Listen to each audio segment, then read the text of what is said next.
Programme time line सां गॾु आऊं आहियां असद मुमताज़ रे। नाज़रीन, मुतहदा NFC एवार्ड में सूबनि जो हिसो घटि करण लाइ सरगर्म थी वई आहे। मुतहदा जो सेनेटर बैरिस्टर मोहम्मद अली सैफ अॼु सेनेट में अरिड़हीं तरमीम जे आर्टिकल 160 जी शिक 3 में तरमीम जे बिल सेनेट में आणण जी तहरीक आंदी, जेका नाकाम थी आहे। आर्टिकल 160 जी शिक 3 में चयो वियो आहे त सूबनि जो जेको हिसो हूंदो NFC एवार्ड में उहो गुज़िरियल हिसे खां घटि न हूंदो। सेनेट में अॼु अपोजिशन जी अक्सरियत हुजण जे बावजूदि इन बिल जा मक़सद कहिड़ा, प्रोग्राम में इन ते ॻाल्हाइबो। ऐं गॾोगॾु ॻाल्हाइबो त PP चेयरमैन अॼु तहरीक इंसाफ़ जी हुकूमत खे पाकिस्तान जी तारीख़ जी सभ खां वधीक करप्ट तरीन हुकूमत करार ॾींदे चयो आहे त नैब चेयरमैन BRT ऐं मालिम जबा जहिड़नि केसनि में ख़ामोश धुर बणियल आहे। इन्हनि ॿिन्हिनि मौज़ुअनि ते ॻाल्हाईंदासीं। इन वक़्तु असांखे प्रोग्राम में जॉइन कयो आहे पीपल्स पार्टी जी MPA मोहतरमा शर्मिला फारूकी ऐं तहरीक इंसाफ़ जे MNA जनाब लाल माली साहब। अवां ॿिन्हिनि मौजूद मेहमान के प्रोग्राम में भलीकार। शर्मिला फारूकी साहबा, आपसे प्रोग्राम का आगाज़ करते हैं। आज जो ये सेनेट में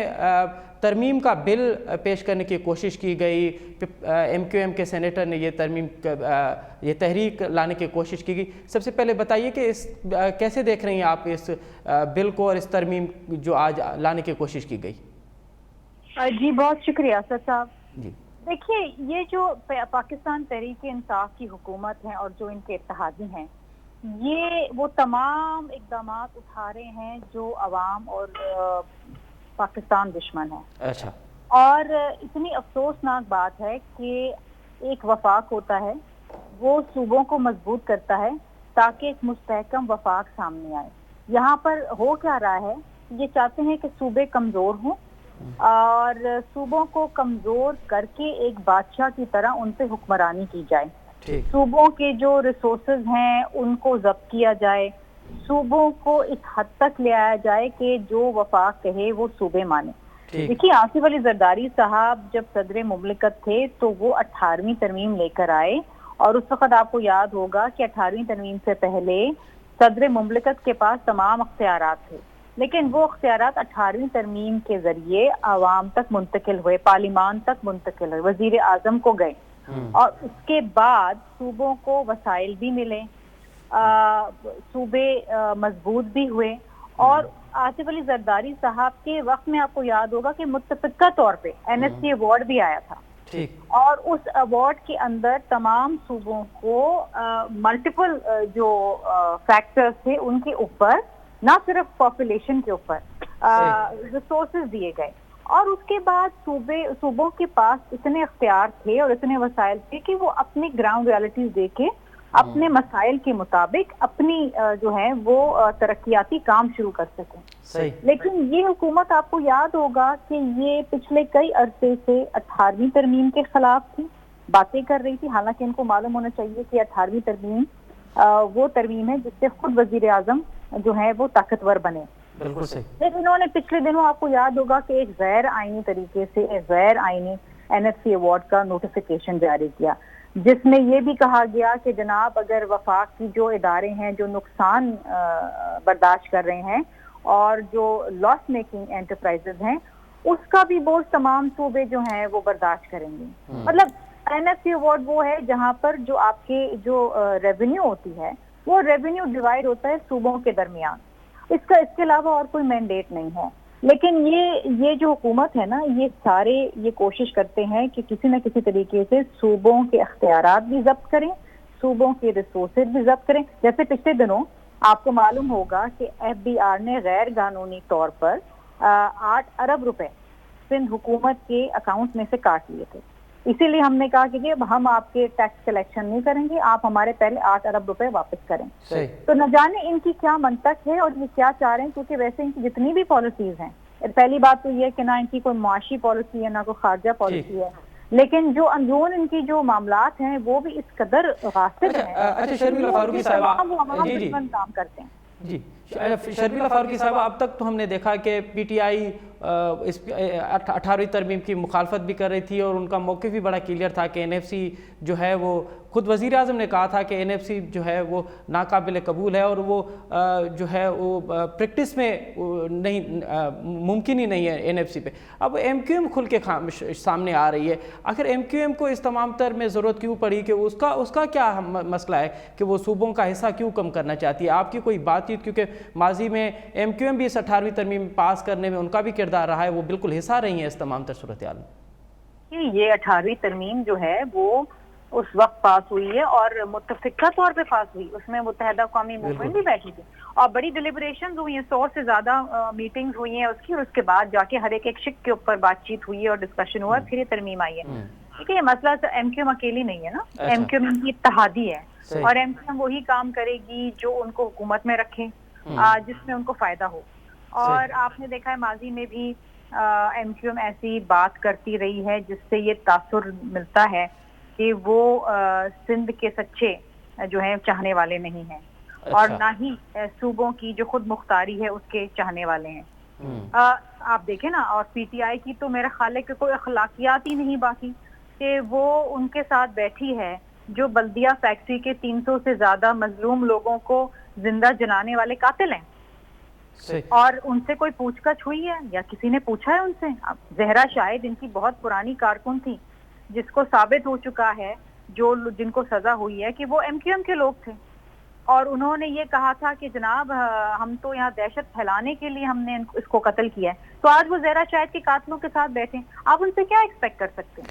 तो ये आज जो बिल पेश करने की कोशिश की गई है, क्या हम समझे कि ये इसकी पहला कदम है 18वीं तरमीम में तरमीम लाने का?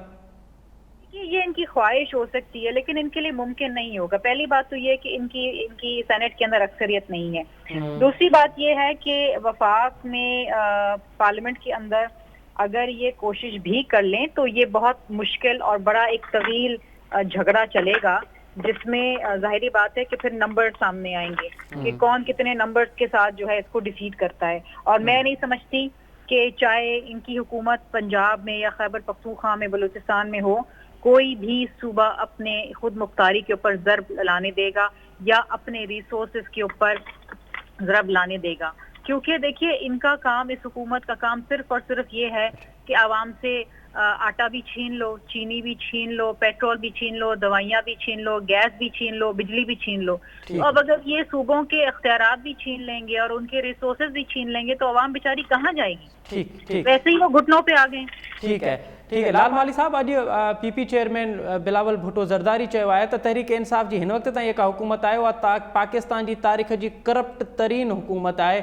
ऑडिटर जनरल जी जेका रिपोर्ट आहे उन में ॿुधायो वञे थो त 272 अरब रुपयनि जी करप्शन थी आहे ऐं PTI जे हर मेंबर ते जेको आहे हुकूमत में वेठल हर मेंबर ते करप्शन जा इल्ज़ाम आहिनि। छा चवंदव अव्हां? वॾी महिरबानी। ऐं इहा त ॾाढी खिल जहिड़ी ॻाल्हि आहे त पीपल्स पार्टी या नवाज़ लीग इहा ॻाल्हि करे त पाकिस्तान तहरीक, इहो ई पाण चवंदा आहिनि सिंधी में त पंहिंजो जेको पूरी ढगी खे चयो में त तुंहिंजी पुछ कारी ऐं जेको आहे में पूरी जी पूरी कारी या ॾिसे ई कान थी। असां वटि जेकॾहिं की पाकिस्तान तहरीक इंसाफ़ जी हुकूमत में जेकॾहिं को स्कैंडल आयो आहे त उनखे फौरी तौर ते ट्रीट कयो वियो आहे। ऐं जॾहिं पाकिस्तान में गुज़िरियल 30 सालनि खां जेके ॿई सियासी धुरियूं या सियासी पार्टियूं आहिनि, इहे 30,000 रुपया कर्ज़ खणी मुख़्तलिफ़ मुल्कनि खां ऐं मुल्क खे लुटे फुरे फरार थी चुका आहिनि। हिन जा अकाउंट जेके कुल्फी वारा, रिक्शे वारा, टैक्सी वारा, लंडन में फ्लैट्स, पेरिस में फ्लैट्स, पेरिस में पैसा, स्विट्जरलैंड में पैसा, ये सभु चोरी जूं ॻाल्हियूं जेके आहिनि इहे सभु उनखे लिकाइण जा मरला आहिनि। इहे लिकाइण चाहिनि था जेको अवाम हाणे हिननि खे पीपल्स पार्टी ख़ासि तौर ते जेका हिकिड़ी क़ौमी पार्टी मोहतरम बेनज़ीर भुट्टो जे टाइम ते ऐं उन खां पहिरीं उहो हाणे सुकड़ जी सिर्फ़ु सिंध जे कुझु ज़िलनि ताईं महदूद थी वई आहे। ऐं हाणे इहो जेको हिननि जो इहो स्टाइल आहे त हीअ सम्झनि था रुगो प्रेस कॉन्फ्रेंसिस करे ऐं रुगो धमकियूं ऐं इल्ज़ाम हणी ऐं उहो को माण्हुनि में पज़ीराई हासिलु करे सघंदा। हाणे उहो वक़्तु ख़तमु थी वियो आहे। हाणे उहो वक़्तु अची वियो आहे जिते माण्हू परफॉर्मेंस घुरनि था। अॼु ई कल्ह मूं ॾिठो पए त सिंध में साईं जिन इहो प्रेस कॉन्फ्रेंस में फरमायो पए त जेको आहे अमेरिका में हिकिड़े शहरी खे जॾहिं पुलिस वारे गैर कानूनी तरीक़े सां मारियो त उते पूरी दुनिया हुन जे ख़िलाफ़ थी वई।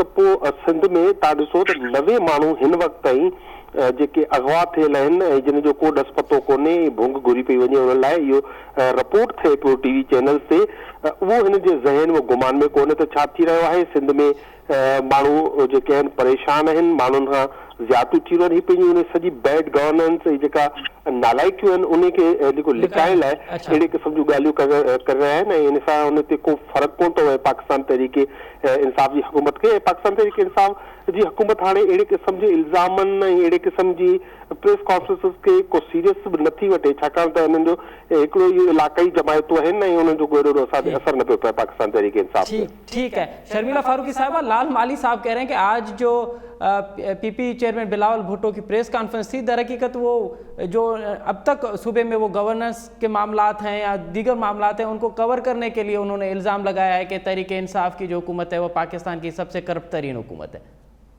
देखिए, आप अगर ऑडिटर जनरल पाकिस्तान की रिपोर्ट निकाल के देखें, उन्होंने कहा है, ये तो हमेशा ऑडिटर जनरल की और एडवोकेट जनरल की रिपोर्ट निकाल के लहराते थे ना कि ये करप्शन है, करप्शन है।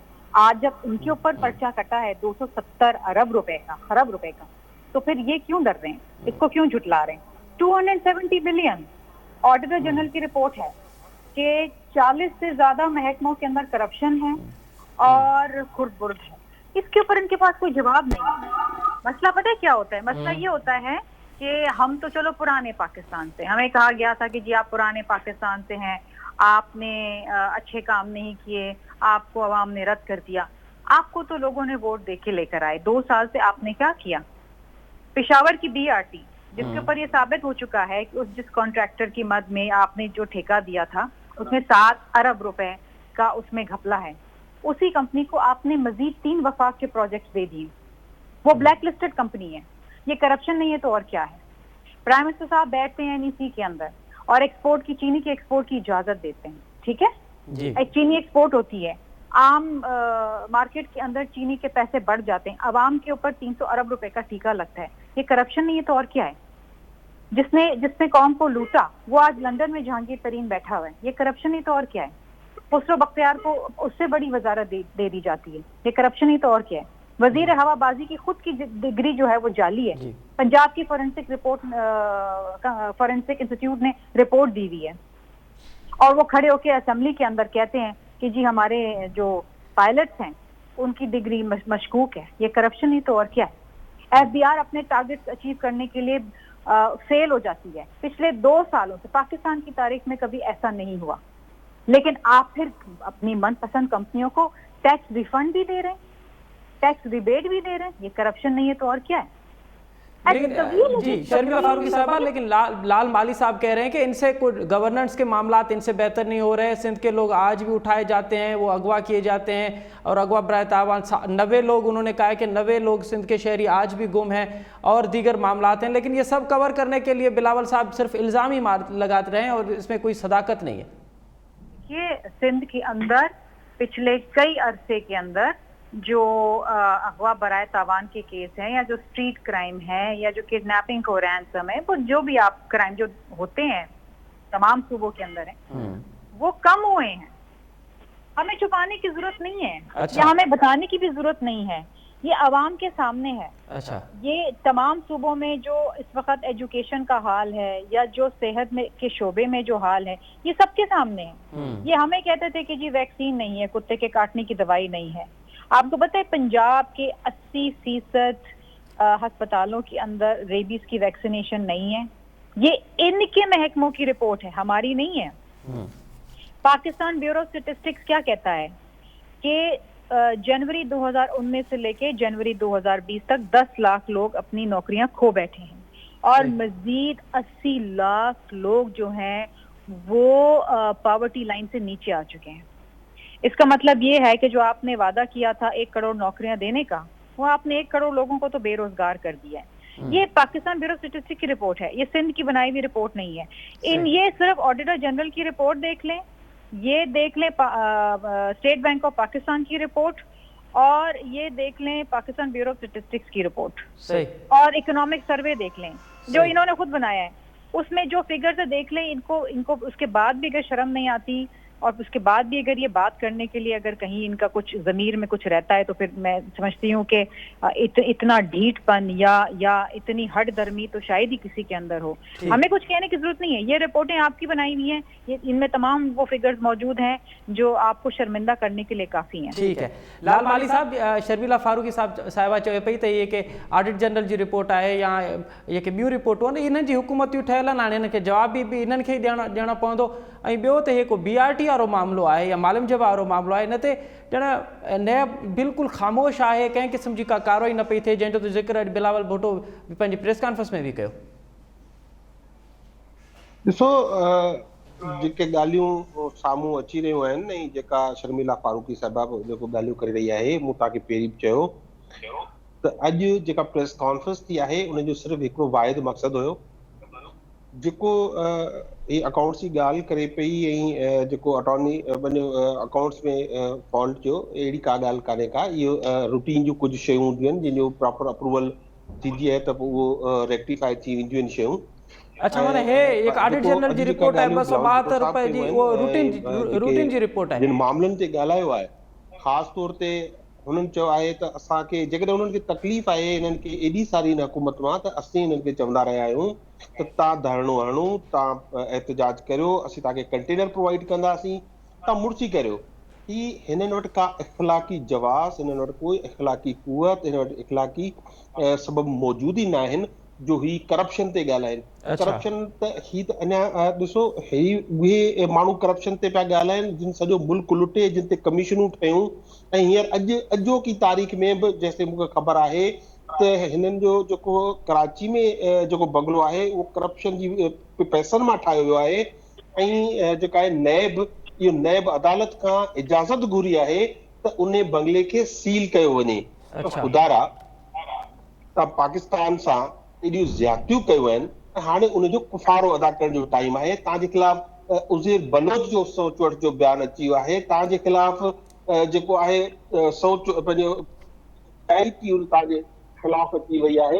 ऐं इहे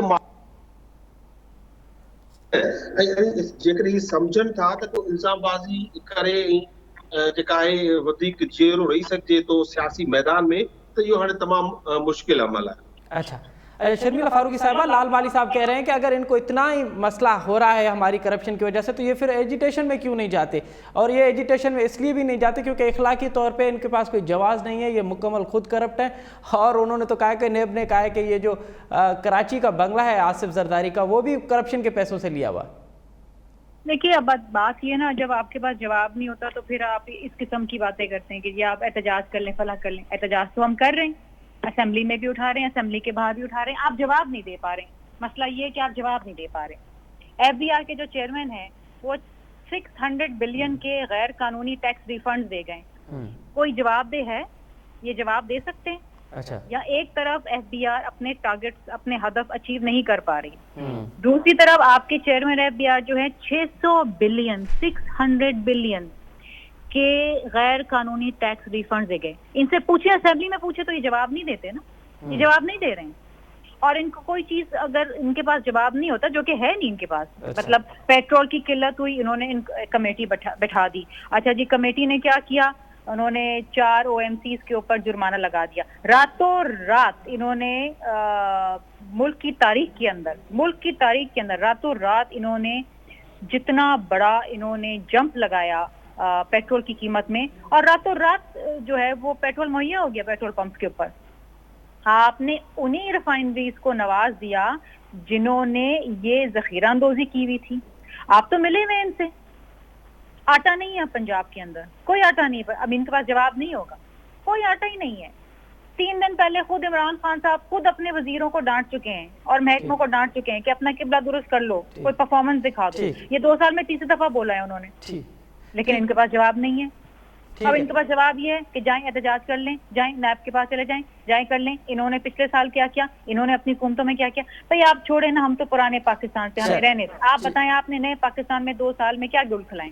चले शर्मिला फारूक साहबा, एक तो ये कि आज जो बिल पेश करने की कोशिश की गई है सेनेट में, एक तो ये कि 18वीं तरमीम और एनएफसी पे कोई नेगोशिएशन हो सकती है, कोई बातचीत हो सकती है, तो इस पे पीपल्स पार्टी का क्या मौक़िफ़ होगा? और दूसरी बात, आज बिलावल भुट्टो जरदारी साहब बिल्कुल एग्रेसिव नज़र आ रहे थे, उन्होंने कहा कि अगर इसमें किसी भी किस्म से आज तो एक तो ये बिल लाने की कोशिश 18वीं तरमीम पे हमला है, और अगर ज़रूरत पड़ी तो हम एजिटेशन में जाएंगे, हम ये भी नहीं देखेंगे कि कोरोना है, हम मार्च भी करेंगे। क्या वाकई पीपल्स पार्टी किसी हवाले से अब एजिटेशन वाले मूड में है और 18वीं तरमीम और एनएफसी पे बैक नहीं होगी, जो इनका आज का स्टैंड है वही कायम रहेगा? आपको लगता है असद साहब कि ये इस तरीके से अगले 3 साल आवाम ये बोझ बर्दाश्त कर सकेगी? लोगों के पास खाने के लिए नहीं है, लोगों के पास आटा नहीं है, लोगों के पास चीनी नहीं है, लोगों के पास बिजली नहीं है, लोगों के पास दवाई नहीं है, अस्पतालों में बिस्तर कम पड़ गए हैं। मुझे आप ये बताइए कि 3 साल किस तरीके से गुजारा होगा? टेड्डी दिल का मामला ले लें, आप लोकस का मामला ले लें। 1 साल पहले आसिफ अली जरदारी साहब ने ऐवान के अंदर इनकी तवज्जो दिलाई थी पिछले बजट में कि ये आ रहा है। क्या किया इन्होंने? उस दिन फिर वजीर आजम साहब जो है टिड्डी दिल के जो मरकज है उसके अंदर उन्होंने दौरा किया। भाई दौरा तो आपने किया, आगे क्या किया? एक जहाज आपने भेजा है सखर, उसमें ना पायलट है ना पेट्रोल है। आपको पता है कि पाकिस्तान के ना 60% लोग जो हैं उनको अच्छी ग़िज़ा मुयस्सर नहीं है, और इस वबा के बाद, इन लॉकडाउन के बाद लोगों की नौकरियां चली गई हैं, फसलें तबाह हो गई हैं लोकस से। उसके बाद आप मुझे बताइए कि एक रिपोर्ट आज ही आई है, आज एक रिपोर्ट आई है ऑक्सफैम इंटरनेशनल की कि इस साल के आखिर तक दुनिया भर में ऐसा वक्त आएगा कि हर रोज 12,000 लोग भूख से मरेंगे। 12,000 लोग डेली, हर रोज। ये भयानक बात है, और सबसे ज्यादा उसका इम्पैक्ट होगा। जी शर्मिला साहबा, आखिरी शर्मिला साहबा, अगर 18वीं तरमीम को रोल बैक करने की कोशिश की गई या वाकई किया गया तो क्या पीपल्स पार्टी सड़कों पे होगी? बिल्कुल होगी। हम एक जिसे कहते हैं ना कि एक सिविलियन गेटअप में एक डिक्टेटर को इस मुल्क में बादशाहत करने नहीं देंगे, इसको मनमानी करने नहीं देंगे। अच्छा, ये जो है ये पाकिस्तान है, ये कायदे आजम का पाकिस्तान है। यहाँ पर हमने बड़ी कुर्बानियां दी हैं जमहूरियत के लिए, यहाँ पर सूबों ने बड़ी कुर्बानियां दी हैं जमहूरियत के लिए। आप अगर सूबों के अख्तियारात पे, उनकी खुद मुख्तारी के ऊपर ज़र्ब डालने की कोशिश करेंगे तो बहुत से लोग खड़े हो जाएंगे आपके आगे। आप ये ना समझें कि आप मनमानी कर सकेंगे। ठीक है, बहुत नाज़रीन वठूं था इतने नंढी साई खां पोइ प्रोग्राम में ॿीहर हाज़िर थींदासीं। प्रोग्राम में हिकु दफ़ो ॿीहर भली कार लालवाली साहब, शर्मिला फारूकी साहब जेका चवे पई त हाणे इन जूं पंहिंजूं रिपोर्ट्स आहिनि ऐं हिननि वटि को जवाबु कोन्हे, को जवाज़ कोन्हे, इन करे रुगो हिननि वटि रुगो इल्ज़ाम ई आहिनि, ऐं हाणे आवाम जेको आहे उहो उन जूं बर्दाश्त जी हद पूरी थी वई आहे। 3 साल वधीक बर्दाश्त न करे सघंदी आवाम। छा चवंदव?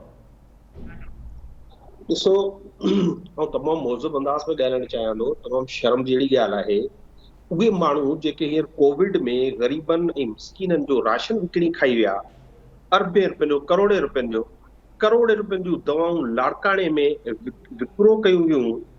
जॾहिं हींअर लोकस्ट वारो मसइलो आयो, मकड़नि वारो मसइलो आयो आहे, त उन लाइ बजाए जो मकड़नि खे मारण लाइ को पंहिंजो इंतज़ाम कनि, हिननि एकी नयूं गाॾियूं वरितियूं आहिनि त हुन में घुमी फिरी अयाशी करे सघनि। हालांकि अॻ में 600 गाॾियूं सिंध हुकूमत जूं गुम आहिनि ऐं उनजो को बि कमु कोन्हे, उनजो को व्यवहार कोन्हे, उनजो को ॾस पतो कोन्हे। जेसि ताईं ॾिसो, हाणे कोविड आयो त कोविड में तव्हां ॾिठो हूंदो त इमरान ख़ान शुरू खां ई स्मार्ट लॉकडाउन जी ॻाल्हि कई, ऐं अॼु उहो स्मार्ट लॉकडाउन जे तहत जेका आहे उहो केसिस में 28% घटिताई अची चुकी आहे। जेसिताईं अवाम जी ॻाल्हि आहे, जेके सर्वे आया आहिनि पाकिस्तान तहरीक इंसाफ जी हुकूमत खां अवाम मुतमिन आहे। हिननि चोरनि, लुटेरनि, डाकुनि सां न मुतमिन हुई, न हिन सां मुतमिन रहण चाहे थी। ही रिलेवेंट थियण चाहिनि था, ही पाकिस्तानी अवाम वटि रिलेवेंट थी विया आहिनि। ही सिर्फ़ गोड़ ऐं गमसा पंहिंजो एहतजाज कंदा, ऐं एहतजाज जो प्रोग्राम उन्हनि जो ॿुधाईंदा 18वीं तरमीम समेत। पहिरीं ॻाल्हि आउं वाज़े कंदो हलां त हिन हुकूमत जो 18वीं तरमीम खे रोल बैक करण जो को प्लान कोन्हे। हिकिड़ी ॻाल्हि, एनएफसी अवार्ड जे हवाले सां अॼु जेको एमक्यूएम बिल सेनेट में आदो उहो बिल हाणे रद्द थी चुको आहे, हाणे उहो 6 महीना वरी नथो अची सघे, तंहिं करे इहो बि हाणे इहो आउट ऑफ क्वेश्चन थी वियो आहे। पाकिस्तान जी अवाम हिननि खे चङी रीति सुञाणे थी, ही हिक ॿिए खां पाण सचान आहिनि, अपोज़िशन जो हिक ॿिए ते एतमादी न आहे। ऐं जेको इमरान ख़ान ॻाल्हि करे थो, तव्हां इहो मौलाना फज़लुर रहमान साहब जेका इहो एपीसी कई, उन एपीसी में बि यही ॻाल्हि साम्हूं आई त आइन जो आर्टिकल 140 लेटर एंड स्पिरिट जेको आहे उन खे इम्प्लीमेंट कयो वञे। उन में छा आहे, मोस्ट प्रोबेबली 140 उहो आहे लोकल गवर्नमेंट्स जे हवाले सां त उन्हनि खे माली ऐं इंतज़ामी इख्तियारात ॾिना वञनि। ऐं इहो इमरान ख़ान बि जेको आहे चई चुको आहे, हिदायतूं ॾेई चुको आहे त तव्हां हाणे प्रोविंशियल कमीशन अवार्ड आणियो, तव्हां वटि जेको पैसो अचे थो NFC जे थ्रू उहो सिंध जे या हर सूबे जे हर ज़िले खे उन जो हक़ मिलणु खपे। ईअं न थियणु खपे त थर जो माण्हू लाल माली साहब जितां तव्हांखे माल मिले थो, जितां तव्हां माल ठाहींदो, ऐं बाक़ी जेको ॿियनि ज़िलनि में जिते तव्हांजो इंट्रस्ट हूंदो, जिते तव्हांजो कमीशनूं मिलंदियूं, उते तव्हां इहो वधीक इन्वेस्टमेंट कंदो। इहो एतिरी ॾुखोईंदड़ जेका आहे ॻाल्हि आहे। ऐं उम्मीद रखां थो त अञा बि पाकिस्तान पीपुल्स पार्टी होश जा नाखून वठे, सिंध में पंहिंजी हुक्मरानी बहितर करे। इस्पतालनि में इस्पतालूं जेके नयूं ठहियूं हुयूं जिन जिन ज़िलनि में छो मुकमल न थी सघियूं? उमरकोट ज़िले में 55 करोड़ रुपए जी मालियत सां हिकिड़ी इस्पताल ठहिणी, 55 करोड़ रुपया निकिरी चुका आहिनि ऐं उनजो कमु पूरो न आहे थियो। त इहे हरकतूं पीपुल्स पार्टी खे बंदि करणियूं पवंदियूं। ॿी सूरत में ही जेको कुझु ज़िलनि में पीपुल्स पार्टी जो जेको वजूद बचो आहे वो ईंदड़ इलेक्शन में साफ़ थी वेंदो। ठीक है लाल माली साहब, हे को तव्हां ॻाल्हि पिया कयो त अरिड़हीं तरमीम खे रोल बैक करण जो कोई इरादो नथी रखे, इहा तव्हांजो ज़ाती मौक़िफ़ आहे या तव्हांजी पार्टी जो बि इहो साॻियो मौक़िफ़ आहे? बिल्कुलु मुंहिंजी पार्टी जो मौक़िफ़ आहे ऐं इमरान ख़ान इहो वाज़े तौर ते चई चुको आहे त अरिड़हीं तरमीम का सैक्रेड काओ कोन्हे, को होली बुक कान्हे, पर उनजी इम्प्लीमेंटेशन में जेकॾहिं के मसइला अचनि था, जेकॾहिं को उन में बॉटल नेक्स आहिनि त उहे ठीकु करे सघनि था। ऐं ज़ाहिरी ॻाल्हि आहे अरिड़हीं तरमीम इमरान ख़ान जे हथ में नाहे त हू जेॾीमहिल चाहे उनखे तब्दील करे छॾे। उहो तॾहिं थी सघे थो जॾहिं सभु पॉलिटिकल पार्टीज़ या ऑलमोस्ट 2/3 मेजॉरिटी सां पॉलिटिकल पार्टीज़ डेवलपमेंट थी सघे थी। ॿी सूरत में हिन आइन में का बि तब्दीली 2/3 मेजॉरिटी खां सवाइ नथी थी सघे। ही नॉन इश्यूज़ खणी पंहिंजो टाइम पास करण जी कोशिश कनि पिया। ही पंहिंजी जेका सिंध हुकूमत जी जेका कारकर्दगी आहे उनखे लिकाइण जी कोशिश कनि था। ठीक है शर्मिला फारूकी साहबा, लाल माली साहब कह रहे हैं कि 18वीं तरमीम को रोल बैक करने का हुकूमत का कोई इरादा नहीं है और ये नॉन इश्यूज को इश्यूज बना के सियासत करने की कोशिश कर रहे हैं, इसमें और कोई सदाकत नहीं है।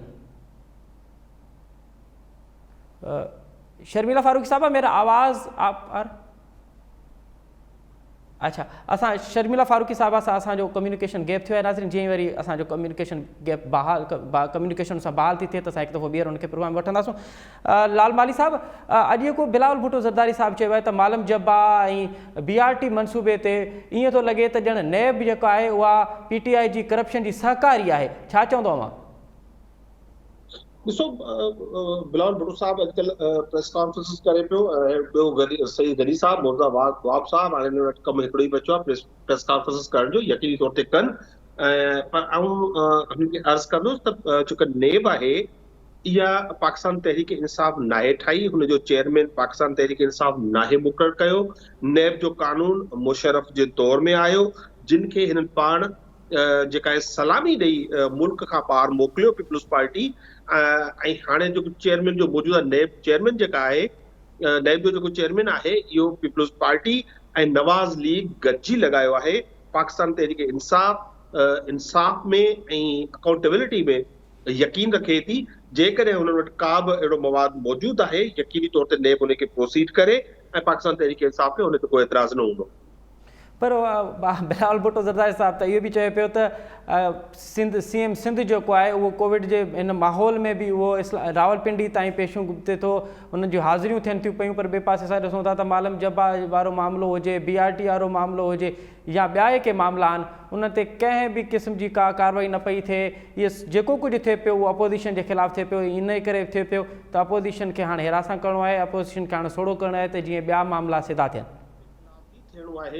30 साल हुननि माल खाधो आहे जिन माण्हुनि खाधो आहे, जिन चोरियूं कयूं आहिनि। पाकिस्तान तहरीक हिननि 30 साल हुकूमत कई आहे वारे वारे सां। पाकिस्तान तहरीक इंसाफ़ खे अञा 2 साल बि पूरा न थिया आहिनि हुकूमत में आहे। ही चवनि था त असांजो एहतसाब बंदि करे PTI जो एहतसाब शुरू करियो। इहो नाजाइज़ी आहे, इहो मुमकिन न आहे, पर जेकॾहिं आहे बि तॾहिं बि नैब जो चेयरमैन आवाज़ जो मुक़ररु कयल आहे, बेशक कार्रवाइयूं करे ऐं उनखे PTI वेलकम करे। अच्छा, माना तव्हां चओ था त भले अगरि के कार्रवाइयूं थियनि त उनजो को मसइलो न आहे? ॾिसो थींदियूं रहियूं आहिनि, असांजा जेके आहिनि MPs गिरफ़्तार थींदा रहिया आहिनि, पंजाब में मिनिस्टर गिरफ़्तार थींदा रहिया आहिनि। असांजो कल हिकिड़ो मिनिस्टर जे करप्शन जो चार्ज लॻो, उनखे कल हिकिड़े एडवाइज़र खे KPK में हटायो वियो आहे। असां पाकिस्तान तहरीक इंसाफ़ ऐं इमरान ख़ान वटि जेकॾहिं करप्शन जो इल्ज़ाम अचे थो त उनखे रिमूव करण में ऐं उन जे ख़िलाफ़ एक्शन खणण में को बि देरि नथी थिए। ही त पीपल्स पार्टी जा त बाबा वज़ीर मुतालबो कंदा रहिया आहिनि माज़ी में त बाबा इनखे लीगलाइज़ करियो, करप्शन खे लीगलाइज़ करियो, परसेंटेज फिक्स करियो। इहे हिन जी पार्टी जा वज़ीर मुतालबो कंदा रहिया आहिनि। अच्छा, लाल वाली साहब, अॼु जेको सेनेट में बिल पेश करण जी कोशिशि कई वई, उन में अव्हां त चओ पिया त रोल बैक करण जी ज़रूरत न आहे, NFC ते बि को मामिलो न आहे, पर उन में त अव्हां जी पार्टी सहकारी रही आहे MQM सां। ॾिसो, अरिड़हीं तरमीम हिकिड़ी मुख़्तलिफ़ शइ आहे, NFC हिकिड़ी मुख़्तलिफ़ शइ आहे। अॼु अरिड़हीं तरमीम जो तव्हांखे चयो बॉटल नेक्स या उन्हनि जी इम्प्लीमेंटेशन में जेकॾहिं को मसइलो आहे त उनखे ठीकु करण लाइ को तरमीम आणे सघिजे थी, पर अरिड़हीं तरमीम खे वापसि नथो वठी सघिजे। इहो अक्रॉस द बोर्ड इहो कंसेंसस मौजूदु आहे। पर लाल वाली साहब, ये अपोजिशन जो पार्टियूं आहिनि, ख़ासि करे पीपल्स पार्टी जो त इहो मौक़िफ़ रहियो आहे त मुंहिंजे ख़्याल में इहो 163A जेको आइन में तरमीम करण जी कोशिशि कई, उहो बुरी तरह जेका आहे नाकाम थी वई आहे। ऐं हाणे जॾहिं उहो हिकिड़ो इशू जेको जिन ते हिननि सियासत में कई, उहो मुंहिंजो ख़्याल में हिन लाइ पूरो ख़तमु थी चुको आहे। पर पीपल्स पार्टी जो इहो मौक़िफ़ रहियो आहे त अरिड़हीं तरमीम जो रूह NFC आहे, ऐं NFC जी जेका इहा ई शिकायत आर्टिकल 160 जी जेका 3A आहे, जंहिंमें इहो चयो वियो आहे त सूबनि जो हिसो जेको आहे उहो गुज़िरियल जेको शेयर आहे उनखां घटि न थींदो। असुलु मामिलो आहे इहो। ॾिसो, उन मुतलिक़ हिकिड़ो जेको आहे इमरान ख़ान जो या पाकिस्तान तहरीक इंसाफ़ पंहिंजो व्यू ॾेई चुकी आहे इन बाबति त जेका बजट अचे थी उन में वफ़ाक़ 600 खां 700 अरब माइनस खां शुरू थिए थो, ऐं उन लाइ डेफिनेटली तव्हांखे कर्ज़ा खणणा पवंदा। ऐं जॾहिं तव्हां कर्ज़नि ते ई जेकॾहिं रखंदव, डिपेंड कंदव, त तव्हांखे अल्टीमेटली तव्हांजी इकोनॉमी राइट पाथ ते न ईंदी। उन हवाले सां डेफिनेटली इमरान ख़ान जी ॻाल्हि कई आहे, पर आउं तव्हांखे अगेन वरी बि तव्हांखे चवां थो, इहो आइन आहे, इहो आइन पाकिस्तान आहे, न फ़र्द वाहिद खे उनखे तब्दील करण जो को बि इख़्तियार न आहे ऐं न ई करे सघे थो। न ई इहो को जेकॾहिं का तरमीम जी ॻाल्हि बि थिए थी त का रुॻो सिंध सूबे खां लाइ नथी थिए, उहो साॻी पंजाब लाइ बि आहे, उहो साॻी बलोचिस्तान लाइ बि आहे, उहो साॻी KPK लाइ बि आहे। पर यकीनी तौर ते इहे जेकॾहिं को बि तरमीम आइनी तरमीम थींदी, उन लाइ मौजूदा वक़्त में इहो मुमकिन न आहे जेसि ताईं जेके main stream political parties unite नथियूं कनि या हिकिड़ो कंसेंसस डेवलप नथियूं कनि। जेकॾहिं उनजो कंसेंसस नाहे, जेकॾहिं बिलावल भुट्टो साहब मुतमिन आहे त जेको फॉर्म आहे उन में रहणु खपे, शहबाज शरीफ़ साहब जंहिंसां हिननि जी अॼुकल्ह तमामु घणी दोस्ती आहे, उहो मुतमिन आहे त इन में ईअं जो ईअं रहणु खपे, तव्हां यकीन सम्झो कंहिं बि सूरत में का बि तब्दीली उन में न थींदी। वॾी महिरबानी लाल माली साहब ऐं मोहतरमा शर्मिला फारूकी साहिबा, अवां ॿिन्हिनि मौज़ूद महिमान जी वॾी महिरबानी। नाज़रीन, हिन सां गॾु प्रोग्राम जे वक़्तु पंहिंजी पुॼाणी ते पहुतो। असद मुमताज़ रेड खे ॾींदा इजाज़त। अला भाई।